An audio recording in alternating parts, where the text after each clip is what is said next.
ব্যবসায়িক জন কর্মী নয়। আমি এই সবার মঞ্চ থেকে অনুরোধ করছি, আমার এই বাংলাদেশ জাতীয়তাবাদী দলের বাংলাদেশ উপজেলার বালাগঞ্জ উপজেলার যে বা যারা আমাদের উপরে রাগ করেছেন, গুসা করেছেন, আসেন আমরা এক টেবিলে বসি, চেষ্টা করব আমরা যে ভুল করেছি প্রয়োজনে করজোরে আপনার কাছে ক্ষমা চাইব, তবুও আসেন আমরা এক পতাকার তলে, ডানের শীষের ছায়ার তলে, তারেক রহমানের ছায়ার তলে আমরা বাংলাদেশ জাতীয়তাবাদী দল। কারণ দীর্ঘ 16টা বছর ওরা কষ্ট হয়ে গেছে, কি পরিমাণ কষ্ট হয়ে গেছে। 18-র নির্বাচনে রাত্রে খাওয়াত বইছি, ফোন আইছে পুলিশ আপনার বাড়ি গেরাও, ফাঁকগড়ের দরজা দিয়া বার হইছি, বাড়ির পিছে কিছু মূর্তা গাছ ছিল, প্রচুর মূর্তা ছিল, ওখানে গিয়ে লুকাইস। ওর কষ্ট লাগে, রিজেক্ট হইয়া ফেলানি লাগছে। 18-র নির্বাচনে রাত্রের বেলা তারা প্রত্যেক কেন্দ্রে বম্পিং করেছে, এটা ঠিক না? ঠিক না? বোমা ফাটিয়েছে। এই সমস্ত যা তারা করছে, এখান থেকে আমরা বাঁচতাম না নি, বাঁচতেই লিখিতা করা লাগবে। অক্ষর দরকার আছে নানি, বুটর দরকার আছে নানি, আর তারার মতো ওই যেতাম যে আমরা ওই যে রাজকুমুর দিলাইমো গিয়া।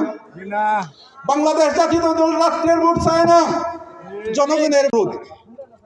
যারা আপনারা জয় বাংলা বলেন, যারা শেখ হাসিনা জিন্দাবাদ বলেন, আমি আপনাদের কাছে বলবো যে আপনাদের কাছে লজ্জা শরম বলতে কোনো জিনিস নাই। এই শেখ হাসিনা শুধু বাংলাদেশের বিএনপিকে, জামাতকে, অন্য কোনো সংগঠনকে ধ্বংস করে নাই, খুদ আওয়ামী লীগের মানুষকেও ধ্বংস করেছে। আমাদের সাথে প্রথমে শিক্ষানীতি ধ্বংস করতে হয়। আপনাদের কাছে কি মনে হচ্ছে না শেখ হাসিনা বাংলাদেশের শিক্ষানীতি চিরতরে ধ্বংস করে চলে গেছে? শেখ হাসিনার শিক্ষানীতি হলো ফেরাউনের শিক্ষানীতি। আপনারা বিয়াদবি মাফ করবেন, ফেরাউন বলেছিল আমাকে আল্লাহ বলেন, নাউজুবিল্লাহ। শয়তান মানুষের বেশ ধরে ফেরাউনের সামনে দাঁড়িয়ে বলছিল, সালাম করে বলছিল, ফেরাউন জিজ্ঞাসা করেছিল যে আপনি কে? বলছিল আপনি একটু আগে যে কথা বলেছেন সেই কথার ফয়সালা দেনওয়ালা মুহাদ্দিস আমি। শয়তান এ কথা শোনার পরে ফেরাউন খুশি হয়েছিল এবং বলেছিল তার পরামর্শ আপনি আমাকে দেন। পরামর্শ দিতে গিয়ে ফেরাউন বলেছিল, এই কথাটা বলেছিল যে কিভাবে করা যায়। শয়তান বলেছিল যে আপনি অটো প্রমোশন দেন, শিক্ষানীতি ধ্বংস করে দেন। এটা মিথ্যা কথা নাই।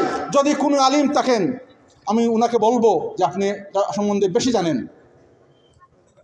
ফেরাউনের শিক্ষানীতি ধ্বংস করে দিল। ওই যে বয়স্ক ভাতা, বিধবা ভাতা শেখ হাসিনা কিছু দিছে না, এইভাবে ফেরাউন তো খানি দিত আর শিক্ষানীতি ধ্বংস করে দিল। 40 বছর, কেউ কেউ বলছে 60 বছর, মতান্তরে 40 বছর বা 60 বছর ফেরাউন হাজির হলো। বললো এখন আপনি ঘোষণা দেন।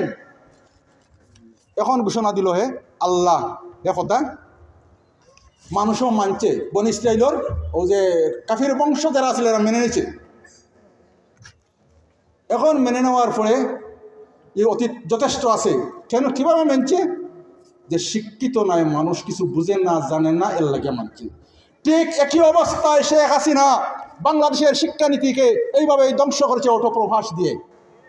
অটোপাস দেয় নাই আপনাদেরকে বাচ্চারে? অটোপাস দিয়েছে। আমি একটা স্কুলের সাথে জড়িত আছি।